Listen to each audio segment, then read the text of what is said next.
So I was around 20, 21 maybe.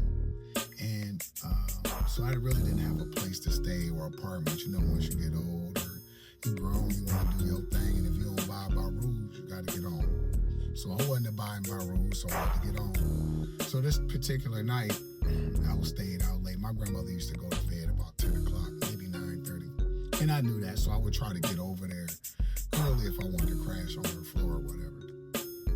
So this particular night, it was like 10 o'clock. I'm like, dang, I know I ain't gonna catch grandma, but let me try. So I knocked on the door, and I used to change my tone, you know, because I'm asking to stay. So she'd be like, who is it? You know, loud, probably got a pistol in her hand. She said, who is it? I say, it's Jerry Jr. And she'd be like, not tonight. Not tonight. I just put my nightgown on. I ain't got no clothes on. My phones is off. My lights off. Not tonight. I'll see you tomorrow. I love you. And I didn't understand it then, you know. I understand it now, though. So anyway, that night, you know, I cried. I was upset.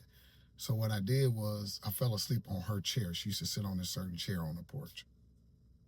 So I fell asleep, in that morning. She woke me up, and she was upset, very upset. She was like, why are you outside in this chair? And I said, well, Grandma, you didn't let me in.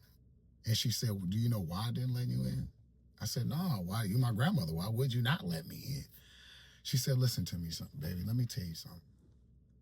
If I always let you in the house and I always gave you everything that you wanted, no matter what it was, what are you going to learn? How are you going to develop? How are you going to grow? And I sat there and I'm like, wow. And I'm sitting here now like, wow.